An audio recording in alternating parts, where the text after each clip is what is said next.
thank you all for coming to Robert E. Howard Days 2016. Give yourselves a round of applause. Nice going. Some of you have come from far and wide. Some of you have come from here in Texas. Some have come from France. Some have come from Germany. And some have come from Japan. Pretty awesome. We all gather here to celebrate the life and work of Robert E. Howard. And the way this whole thing got started was back in 1985. There's somebody sitting here at the table that decided it might be a good idea to take a trip to Cross Plains and see what the heck was going on with this Robert E. Howard guy.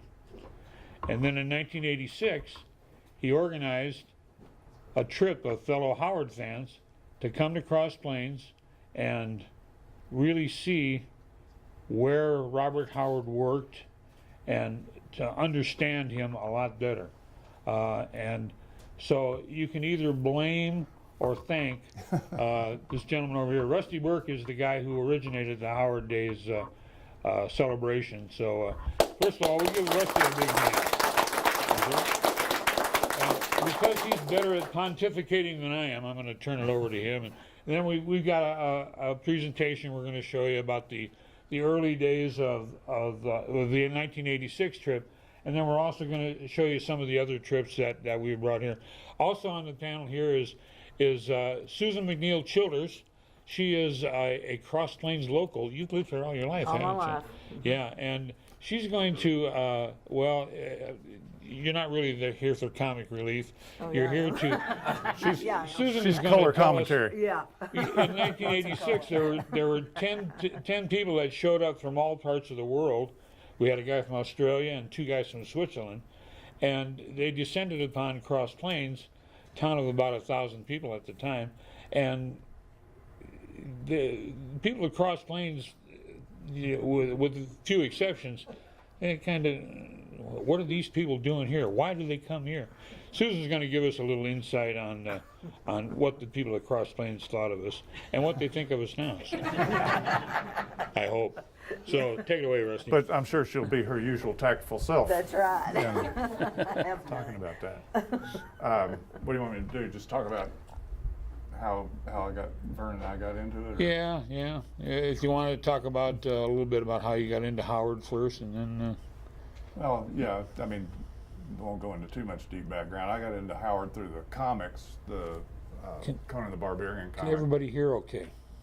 Particularly Conan the Barbarian #4 was my introduction into the world of Robert E. Howard, and that was what, 71. And then I was just a reader. You know, I got into the original, started reading the books, and in 1980, at a convention in Chattanooga, I met a couple of guys who were telling me about this thing called Rehupa, and convinced me to join it. And so I joined in, I think, May of 1980, and have been a member ever since. I became the official editor 1983. Yeah, okay, yeah. And I also moved to New Orleans at that time and was there for a couple of years, and then I got transferred over to Houston in March of 1985. And my friend Vern Clark, who you're going to see pictures of, he's the guy who looks like a hairy fire hydrant. He had moved to Florida for his work, and he called me up. He said, "Hey, Burke, you're in Texas, so let's go to Cross Plains." And I said, "Okay, sure." So we arranged that Vern would fly to Houston, and we would drive up to Cross Plains. Well, when I first moved to Houston, after having lived in New Orleans, I didn't have a car. Now imagine trying to live in Houston with no car. I lived walking distance to my office, but I thought, well, we're planning this trip. I best go buy a car. So I did. I went to a car dealership and signed the papers and drove off. Vern flew in. I picked him up at the airport, and we took our trip. We left out of Houston. We went over through Austin and Lampasas and came up that direction to Brownwood, and then up to Cross Plains. Stopped at the library, which was closed, unfortunately. It said, there was a sign on it that said closed for funeral. So we didn't get a chance to meet the library folks at that point, but we went back down we went and took our pictures in front of the house. I have never been a pushy sort of person. I'm more of an introvert, but Vern was definitely my opposite. And I have no idea why he didn't go pounding on the door and say, "Can we come in?" But we didn't. We drove then from there up to Ranger Junior College, where they had a small collection of Howard stuff because the heirs lived there. And then we drove back to Houston from there and had dinner with Glenn Lord, and then Vern flew back, and I got a call from the car dealership on Monday saying that my credit had been denied. So I took the car back and basically they had a free rental for that trip. On that trip, the landscape was not what a boy from East Tennessee had been expecting. I'm from a place that's lush and green, and everywhere you see trees, there is a lot of undergrowth. It's just really, really verdant. And so here I'm seeing these rolling hills with not much on them, and big areas of pasture and field and stuff. So I thought, Howard's stories versus the landscape that I was seeing, I was like, there's some disconnect here, but I said it would be so great if Howard fans could see where he produced all those stories. They would come to appreciate so much more what a vivid imagination he had. And Vern goes, "You're nuts, Burke. Nobody's gonna come out here in the middle of nowhere to see an old house." But in the next Rahupa, I suggested that we have a memorial gathering because the next June was the 50th anniversary of Howard's death. And I said, well, why don't, if you're interested, I'll organize and we'll take a little trip. And the first person who jumped in was Graham Flanagan from Australia. He said, well, I'm coming to the States anyway, because Graham was a huge fan of jazz and blues, and so he liked to come to the States to festivals. He said, I'm coming to the States anyway, I'll just plan it around that June. It's like, great, okay, Graham's in, so even if it's just Graham and I, we'll do it. And then another person jumped in. It was this new guy. He had just joined the APA.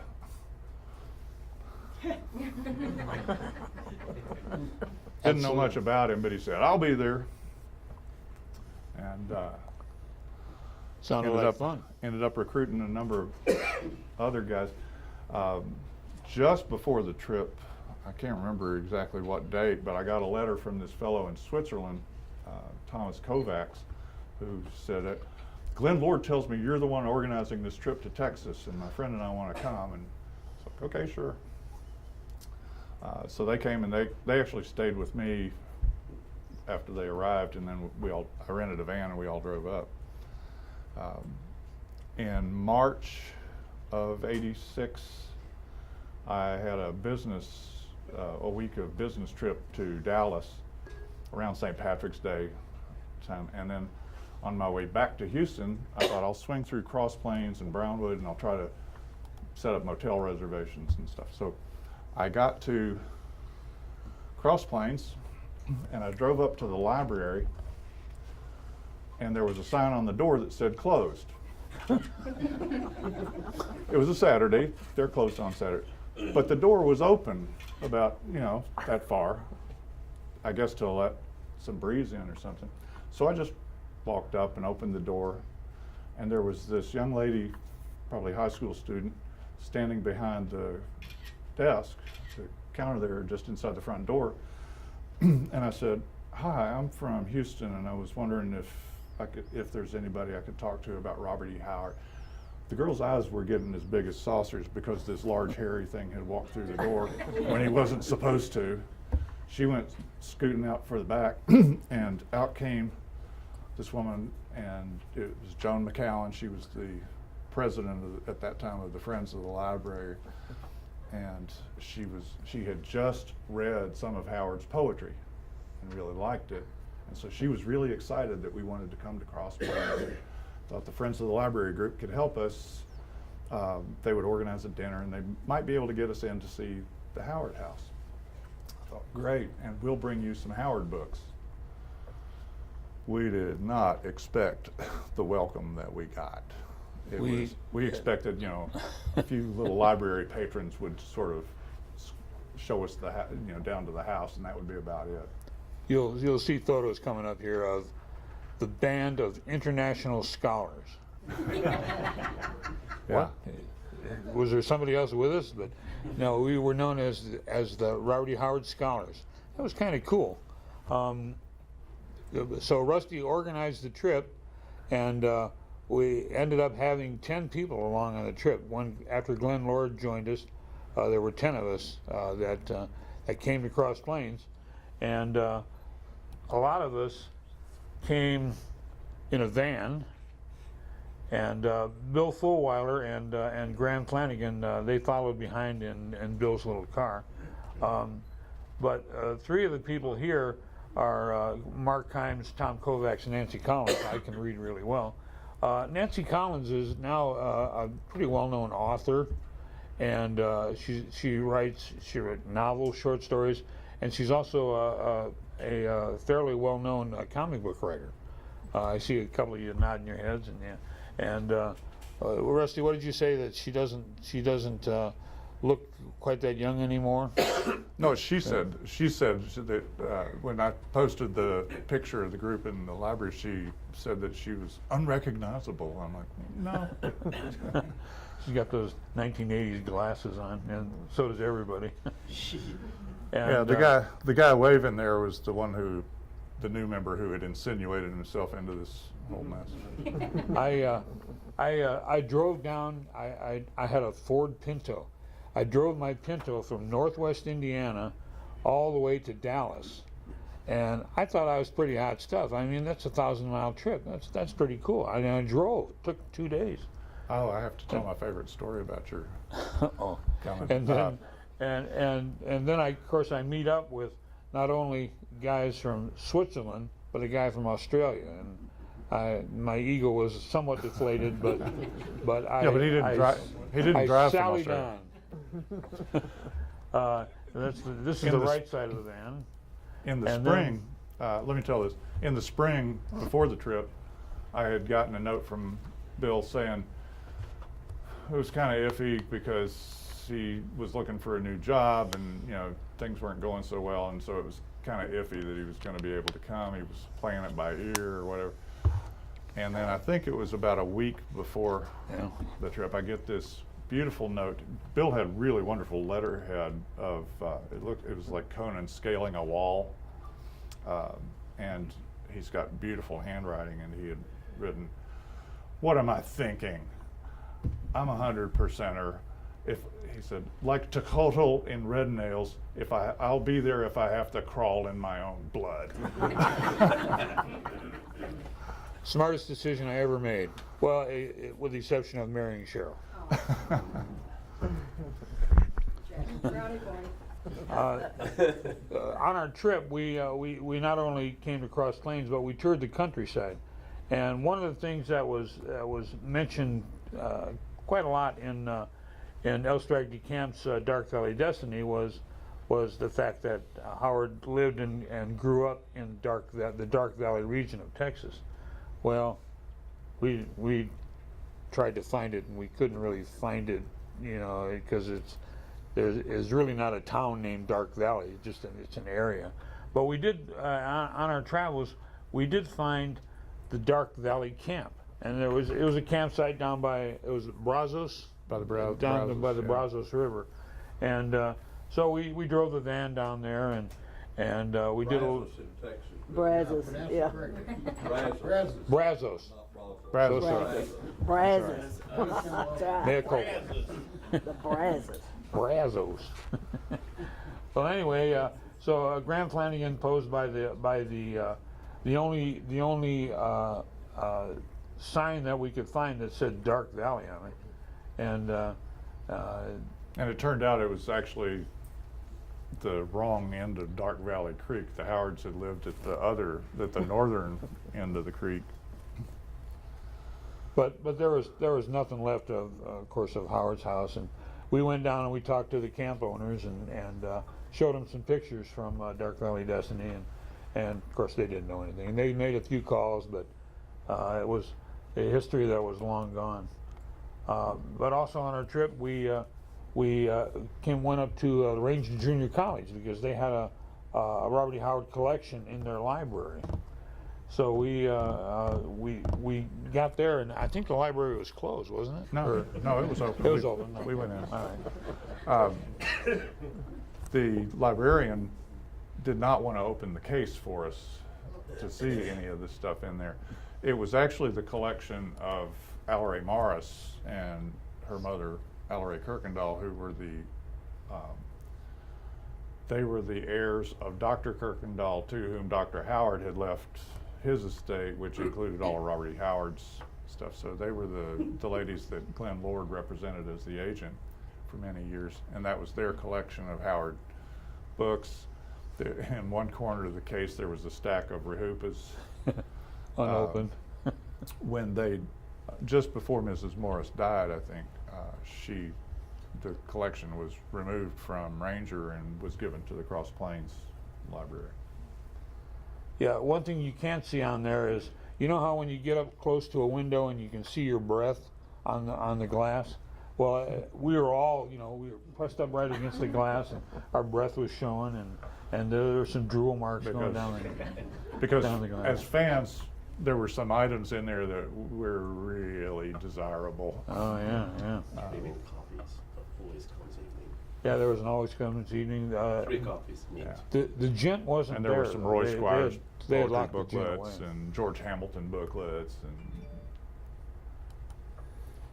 And then it was on to Cross Plains. And I think we came in from, did we come in from Crosscut? We came down to Rising Star and over Rising Star, yeah. that way. And so when we turned onto Main Street, that was our first look at Cross Plains. Susan, would you like to make a comment on this?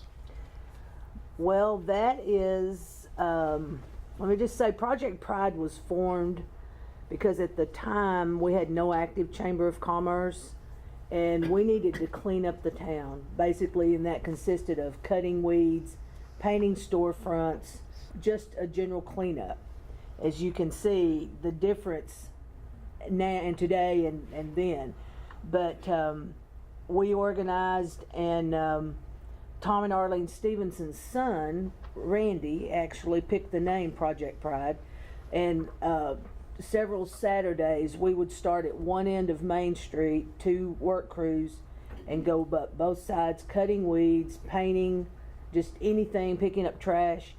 And at times it felt like we were beating our head against the wall, but it caught on. And thankfully now you can see the difference in our town and Rising Star and the little towns around. The one feature of the cityscape there that I'll remark on is that water tower used to be a very, very distinctive feature of the town, but when was that taken down, Susan? About I 5 or don't 6 years ago at least. Yeah, several 10 years ago. Yeah, maybe. probably 10 years Yeah, ago. the water tower was bright purple. You couldn't miss it. Purple and gold. What else we And got? it was great to climb as a kid. And let the water out Oh, of it. sure, yeah. First time I got put in jail was climbing it. Did you get in that little bitty jail? Is that where, did they take you in that little holding cell? Yeah. Right underneath the tower? Well, they had to build a little holding cell under there for all the kids who climbed the tower. Exactly. And from there, we turned up the street and we drove up to the library.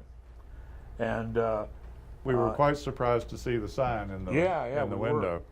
they had a little display, a little Robert E. Howard display in there, and we kind of thought, well, maybe we're on to something here. This is, I think this is going to be fun. And that's Mark Kimes and Tom Kovac standing there. Tom had a camera the size of a howitzer. And then there's the rest of us.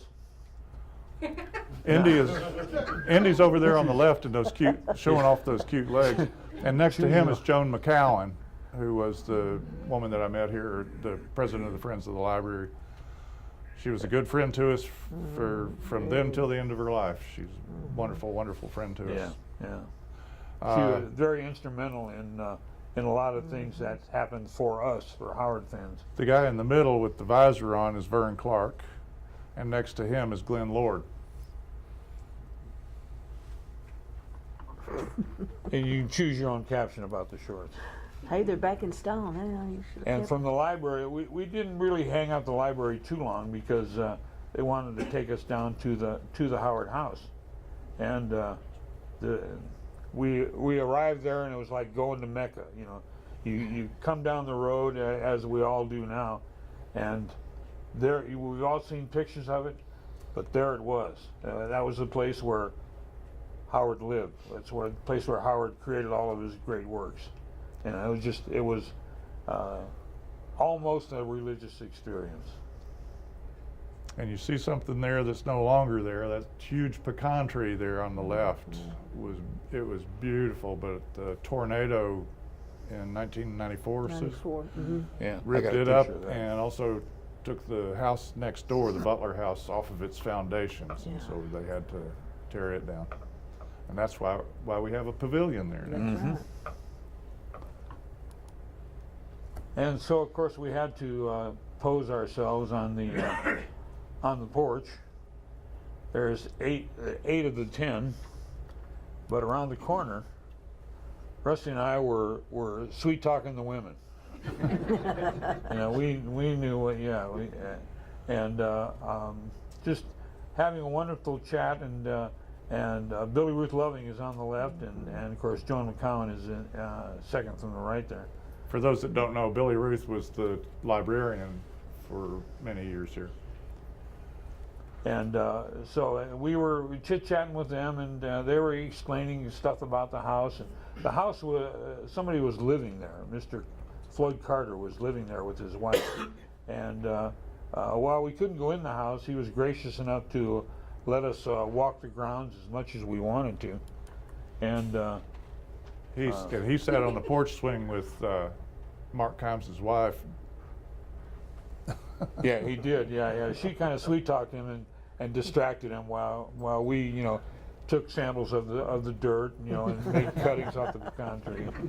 No, we didn't. And this is my favorite photo of all time. There I am, proof that I made it, and I'm standing in front of the Howard House. Are you giving the Indian howl sign? I can't read that. It's made indie famous or made The shorts that made infamous indie indie. famous. Tomato, tomato. Yep. And there's one half of Mr. Floyd Carter. Picture of the air conditioner. Yeah, that's the giant-sized air conditioner. That's the windows that behind those windows is Robert E. Howard's room, where he did a lot of his work. And then I'll let Rusty talk about this.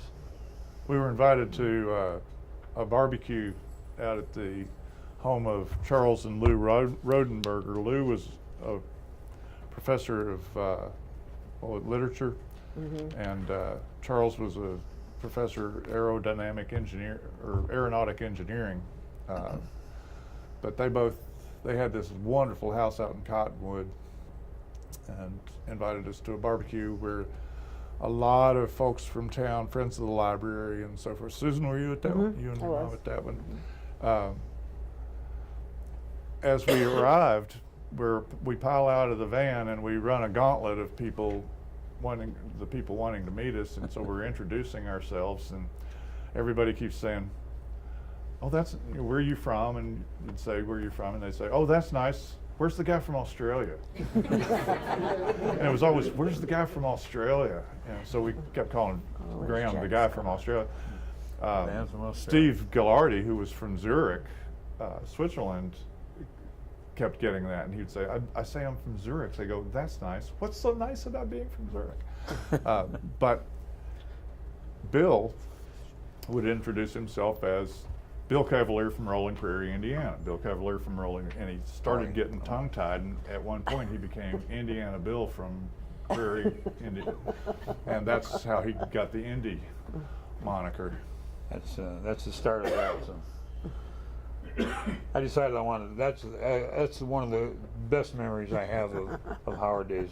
I got my nickname, and of course Glenn was along, and here he is sitting with Jack Scott, noted Cross Plainsian and former newspaperman. Who's the other fellow was there, Susan? Jack was the man who found the. Did he find the suicide couplet? He said he did. Yeah, He said he he did. said he did. Yeah, he said he But- found it in the typewriter. Well, after Howard killed himself, But it's funny that he didn't mention that in any of the stories that he wrote right afterward. Who is yeah, that? exactly. Jack? Well, Well, I'm trying to see if I can figure out who it is. yeah, I'm afraid I don't know who that is in the. He's And got a name You can't tag. read the name tag.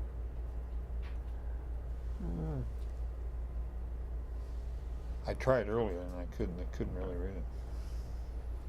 Jack was newspaper man in town for a long time, as well as many other things. People from Cross Plains named Jack seem to have lots and lots of jobs in their careers. Jack's exactly. Yeah. But Jack owned and operated the Review for many years. He was mayor for quite a while, I think.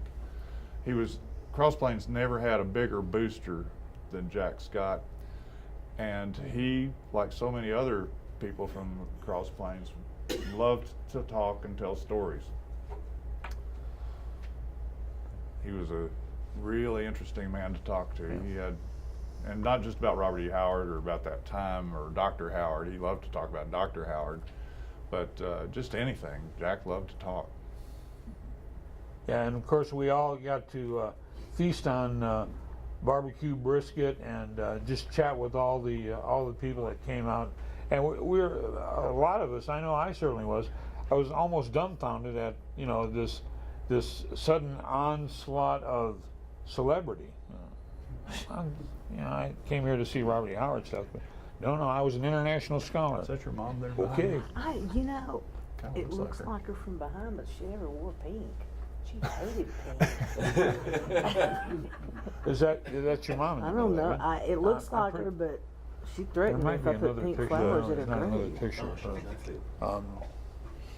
There are some. She was there because Yeah, Yeah. she was yeah, there. yeah. We stayed at a huge.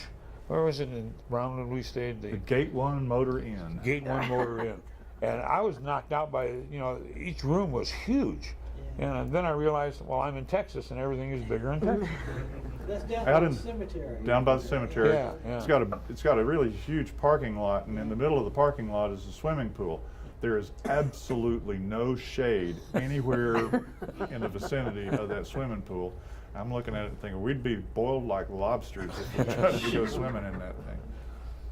But Rusty had already organized a trip to Howard Payne University, where I don't know if y'all know Charlotte Laughlin's background, but she was an English teacher at Howard Payne for a while, and when she was there, she and her husband Billy published a little magazine called Paperback Quarterly, and it was devoted to the paperback collecting hobby.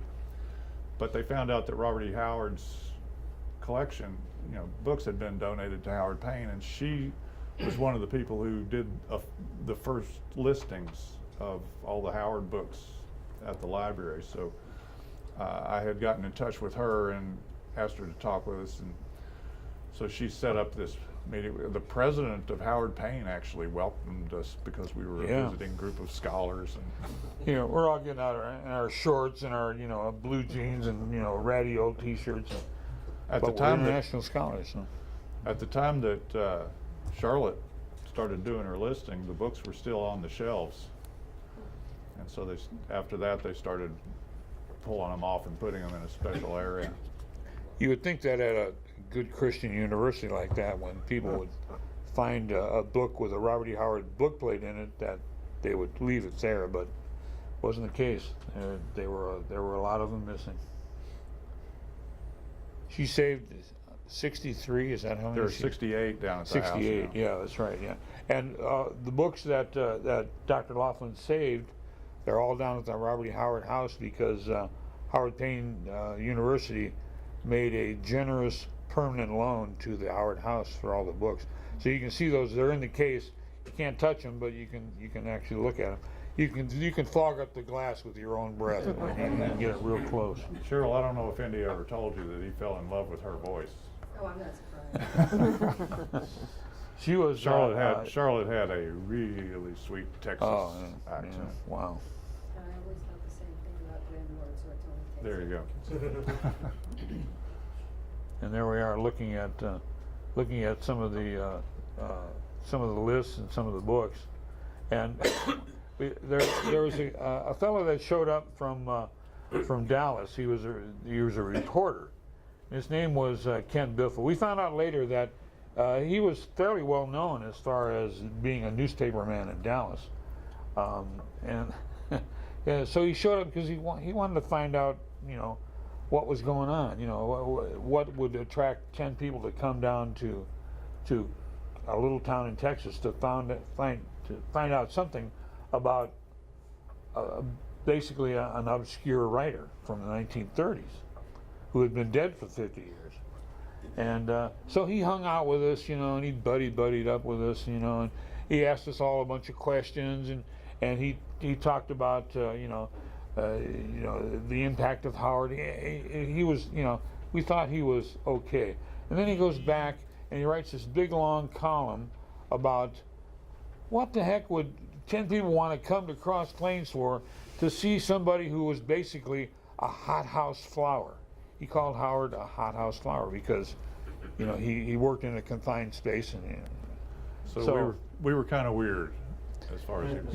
yeah. So we did end up starting to call him Kent Baffle. Yeah, that was his nickname. And then we get to go back to the library where they had another fest for us.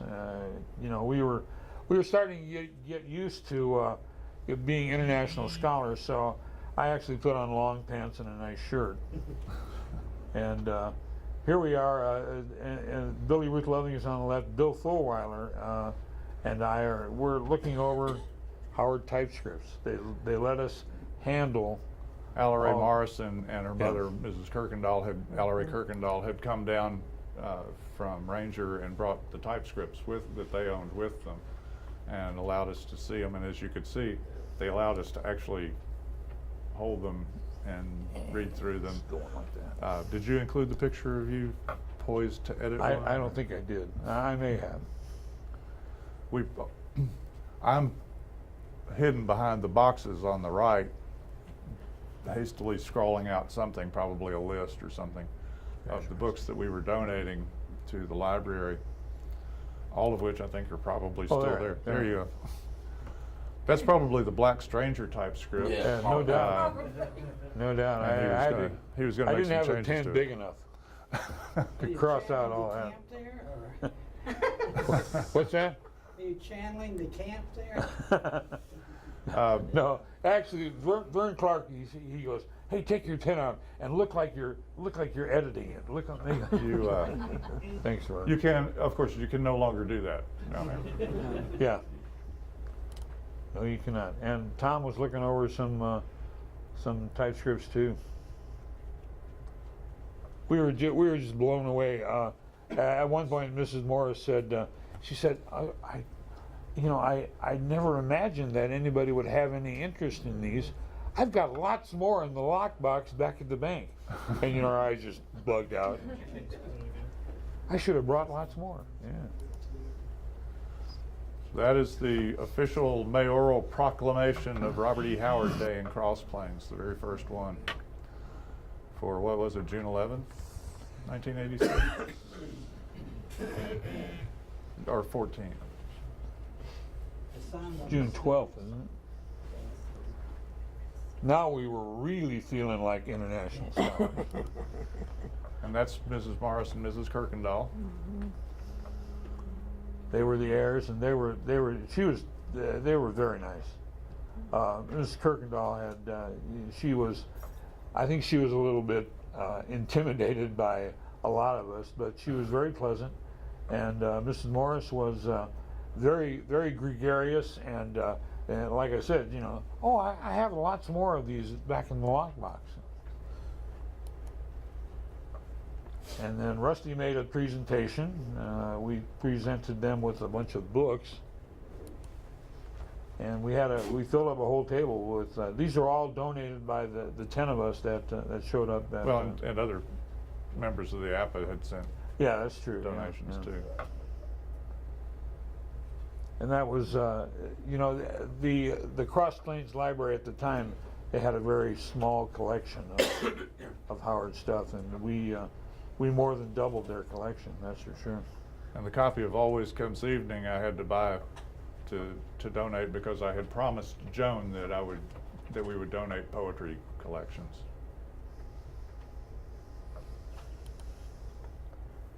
Then we took a trip back to Brownwood. This is the entire group of us. We're all posed around the Howard headstone, Howard family headstone. Who took the pic? The picture was taken by Mark Kimes' wife, Deanna. She was the unofficial 11th member. She was not a Howard fan, but she just kind of she took a number of these pictures. And Mark, unfortunately, after he became official editor of RHOOPA, he kind of disappeared. Wouldn't take our phone calls, wouldn't take our letters or anything, and quite frankly, we don't know what happened to him. Some of y'all are old enough to remember the early days of the internet and what were they called? It's Bulletin boards? Bulletin boards. Yeah. Mark disappeared into the bulletin boards. Yeah. Vern disappeared about right around the 2000. About the time I got married, he left the DC area and just has had no contact and has spurned any efforts to get back in touch with him. Tom Kovacs, I think Tom published a poetry He collection. published a poetry collection a few years Just ago, a few and years he's ago. still active in some Howard fandom. I know Yeah. he's helping out Bill Tom on Howard Works a lot by sending him a lot of foreign fanzines and foreign editions of books.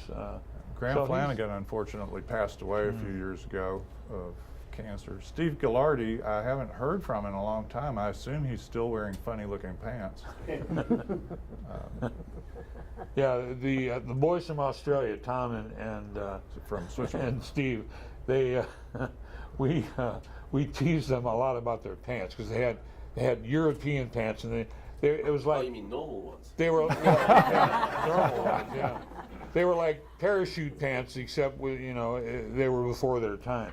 They had these big wide, skinny cuffs and big wide flared. And Steve liked the ones that had bright patterns on them. Oh yeah, yeah. They were very stylish, but they couldn't understand. Cross Plains You know. had never seen the like. Yeah. Well, okay. Now let's bring Susan in on some of that.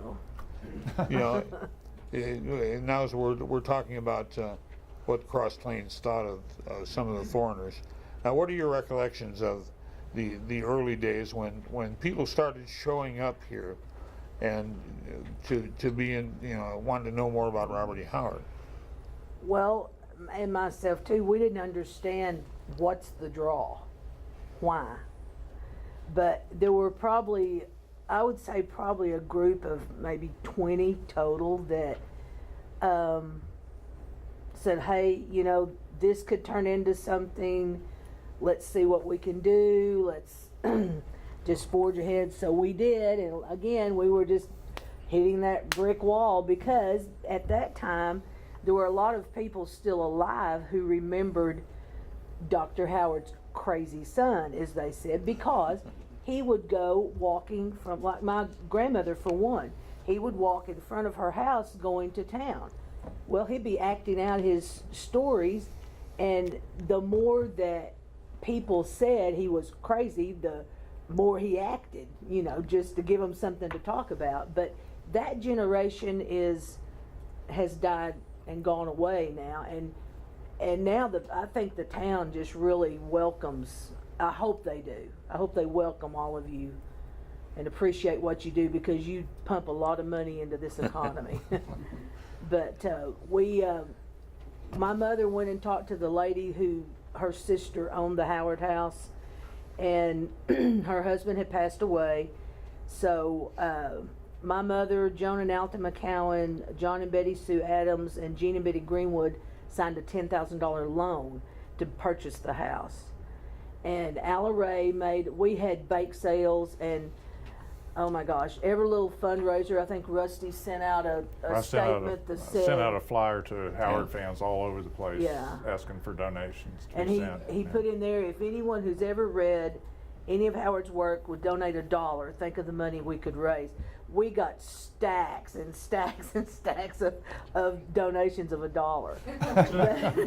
And it was great. I mean, we worked and tried to pay the house down, and Alla Ray made a $10,000 donation, which paid the house off. And I remember Jack's mother, Zorma, if any of you remember her, she said, "Well, thank God, I'm so sick of having bake sales."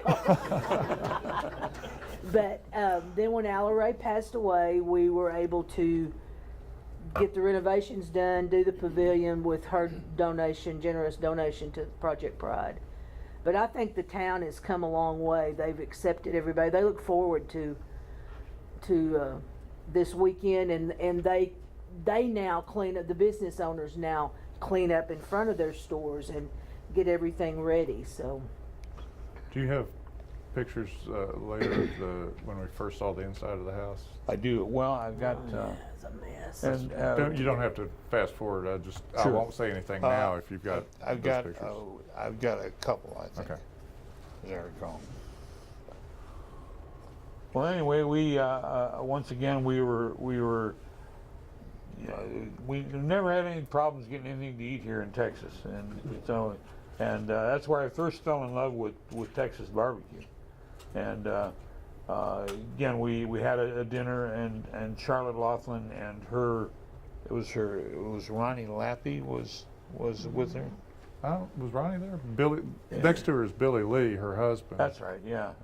And Glenn was our guest of honor, and we just we had a lot of fun sitting around drinking beers and talking to Bob Howard. We had the banquet at a place called the Section Hand Steakhouse, and in front of Bill Fulweiler there, you see one of the reasons we couldn't do it in Cross Plains. They were that amber liquid that we love so well was not available in Cross Plains. In Brownwood, you had to be a member of a private club in order to drink, and so somewhere I've still got a photo of my membership card from the Section Hand. It cost me $1 to be a member. And then on I think this was on Sunday, we went back to the gravesite, and we were taking some final photos. This is where Glenn brought out a photo of the footstone. It was one of those little tiny black and white photos, and so we took our pocket knives and we dug around in the sod, and so we found it, and so we lifted it up a little bit, not a whole lot, but enough so that it could be seen. And I had the good fortune of taking a couple of rubbings of the footstone, and I think I still got a T-shirt you did of that. yeah, but it was just so iconic. That has to be the rarest Howard collectible ever. There's only one of them. Somebody's got it, and he's stopping up his door with it. Has it shown up on for sale on eBay or No. anything? No. That'll never show up because It's like it's kind of like if you steal a Van Gogh. Yeah. You know. Yeah, It's- yeah. You're not going to see it in Exactly. public.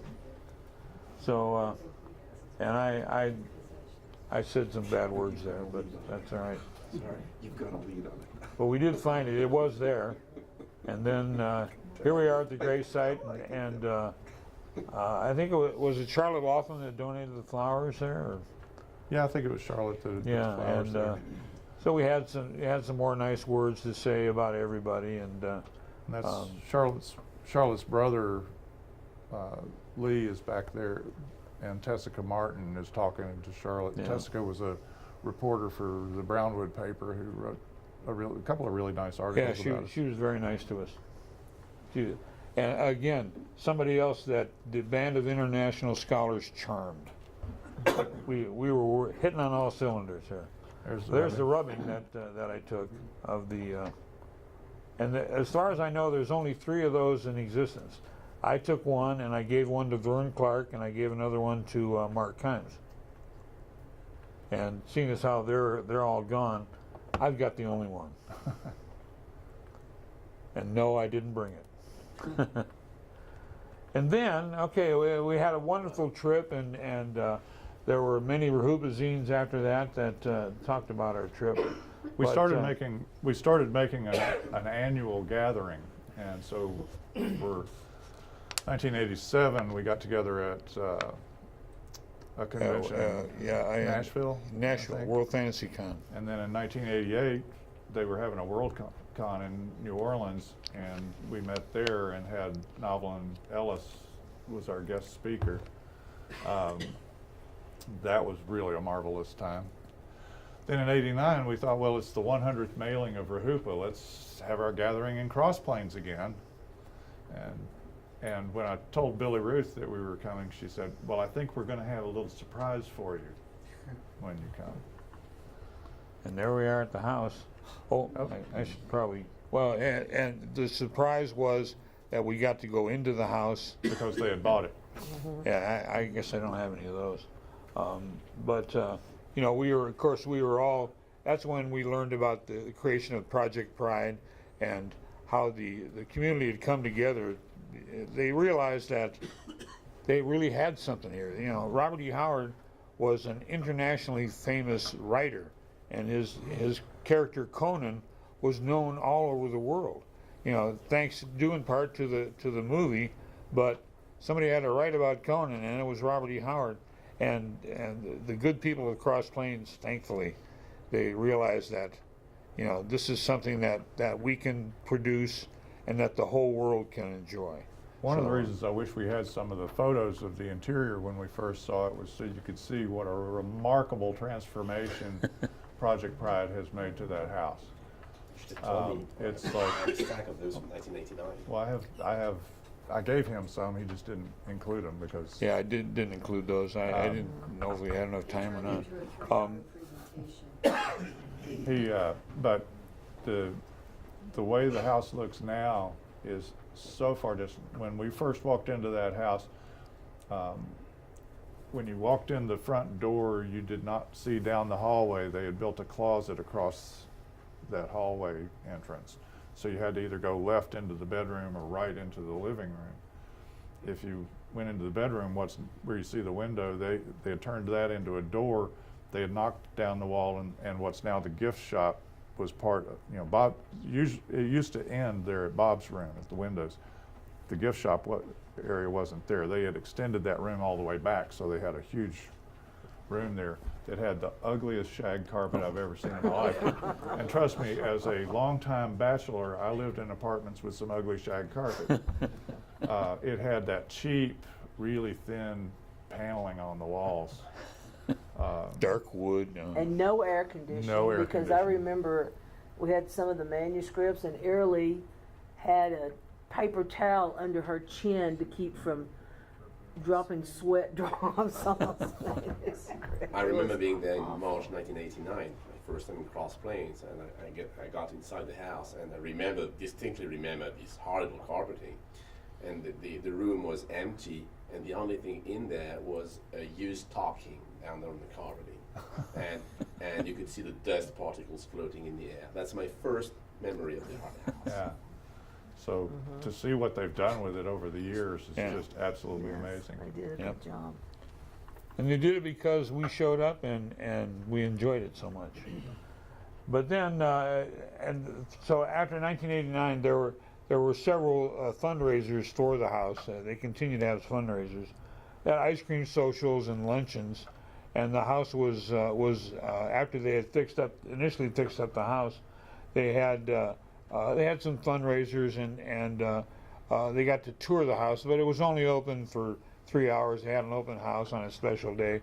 Nothing really organized. It was only a one-day thing. And but it started to pick up a little bit. And in 1984, they were going to have another open house and invite people to the house.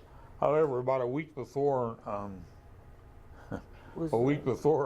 they had a tornado, and that's the tornado that blew the Butler House off its foundations. And you can see what's left of the pecan tree there, and what's the remains of the fence. And you can see bunch of there's shingles are blown off the roof. yeah, it's quite a lot. Yeah, and it looks like some of the clapboards have been loosened up, but fortunately the house stayed on its foundation, and you know, just like Robert E. Howard, it was a tough old house. So. And then in '95, on my list there, do I have anything for '90? I don't have anything. Yeah, for you had a 95. blank line for 1995. I know. In '95, we don't remember, so hopefully somebody here can help us with that. But in '96, that's when it first started to get a little more organized. Billy Ruth was instrumental in wanting to make it a little bit more organized, so she called it the REH Remembrance Day. So we made some T-shirts up, and a number of us gathered there. On the front left is Richard Toogood. He was from England. He came over for the event. The guy in the white shirt in the front, David C. Smith, and some of you know him as co-author of the 6 Red Sonja novels. Also Black Velvet. Yeah, Black Lamia, yeah, he wrote it. And Cheryl was there, but yeah, you're not in that. You probably took that picture. Could have. Yeah. But we had it was just a one-day thing, but we had a dinner the night before, and I think that was the germination of having an official banquet.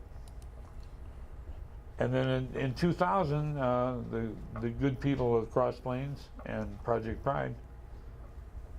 There you are. There you we want are. you want to talk about that one? Well, that's when we dedicated the pavilion to Alla Ray,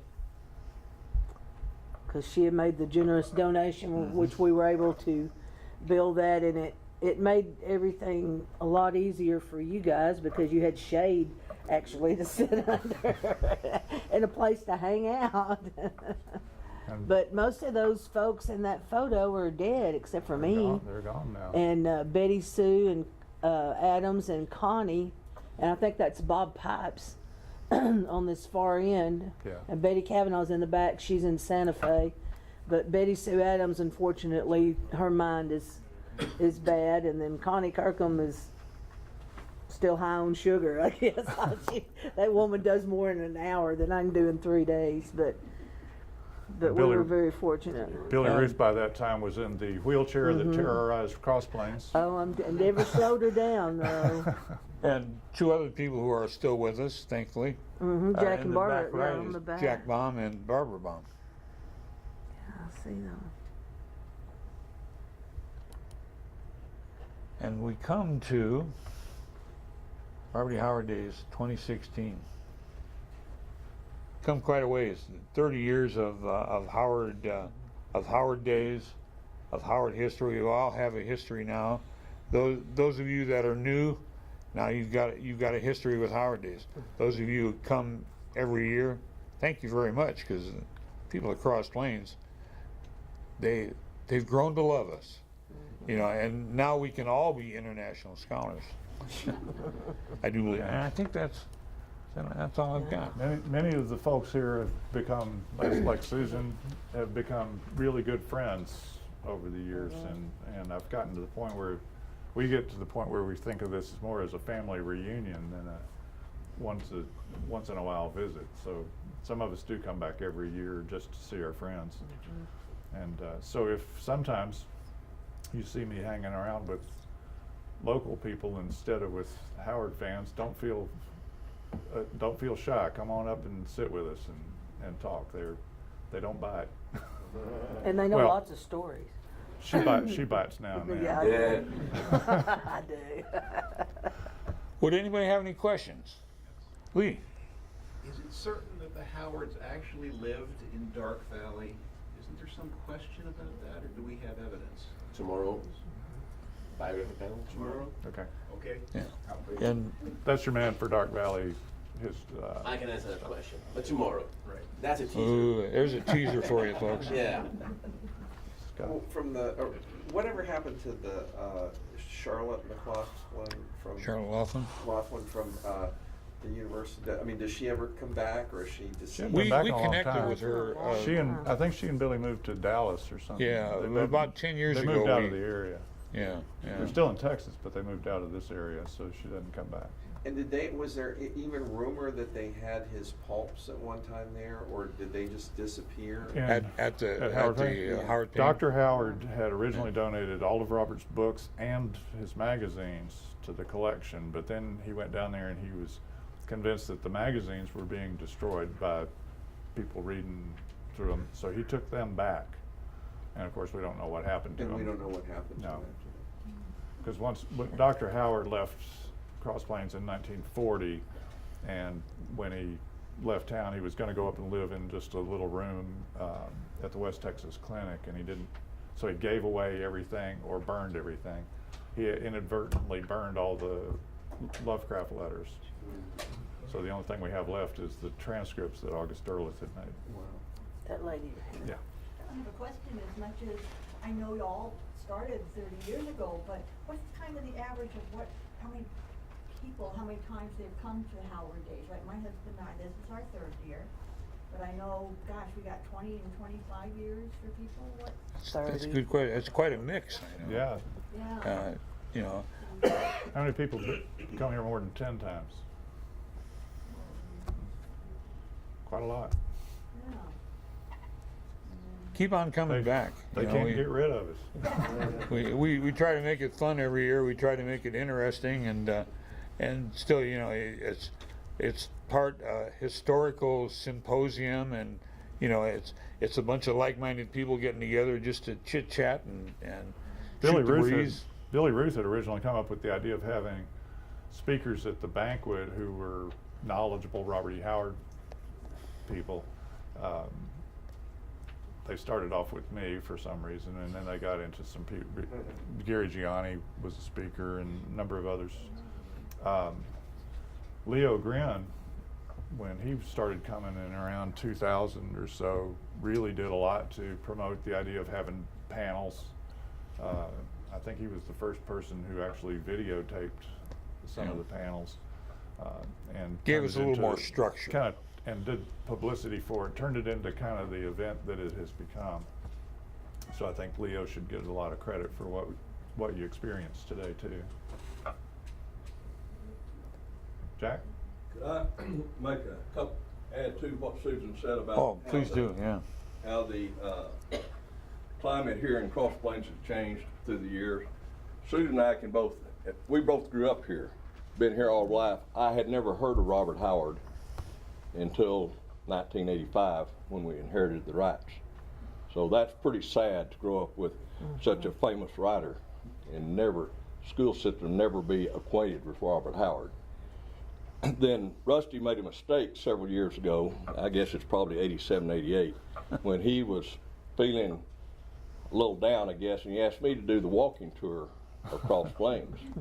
And I did the walking tour, and we got to Ray's Barbershop, who has a lot of pictures in there, you know, or had a lot of pictures of old Cross Plains. We got in there, and one of the citizens attacked all of us for being part of this heathen group that came to give homage to this heathen in Texas. And so I had to do a lot of apologizing to everybody there. And that wasn't that many years ago. To where now the Church of Christ minister's wife, who teaches junior literature, takes the kids on a tour, her junior high kids on a tour of the Howard House every year, and she teaches Howard's works. So that's how far because these guys and Yes. a lot of people working hard to change the perspective of Cross Plains toward Howard, but it's come a long ways. And one other story about that, I was sitting probably 10 years ago in Gene's Cafe in the morning, And one of the guys there made a comment, all these weirdos are coming in this afternoon. And I get in the city policeman was standing there, Gosnell, and Don Gosnell, and he turned around and he said, you know, all the years they've been coming, I've never had any trouble with any of the guys. I said, I have a whole lot more trouble with a lot of the people from around here than I do the guys coming in, you know, for Howard studies. And I said, yeah, and the only thing that happens when the guys come in to the Howard days is the IQ of Cross Plains goes up about 5,000%. and they just, I mean, after that, they just, you know, I've never heard another word. Because none of them are speaking to him anymore. Anyway, I'm sorry to interrupt. No, but No, to no, add no. to that, I made the comment to Rusty early on in the very beginning. I said, I feel real inadequate in visiting because everyone's IQ's up here and mine's down here, and we have nothing in common. He said, yes, you do. You have something in common with every person that you meet. It's just you have to dig a little deeper to find it sometimes. So, and that's true. You've got to have that attitude, and that's in any friendship. In any relationship. Yes, you do have to have that attitude. I think we're about at the end of our time. Now is the time to go down back to the pavilion and eat hot dogs. They're really good. They have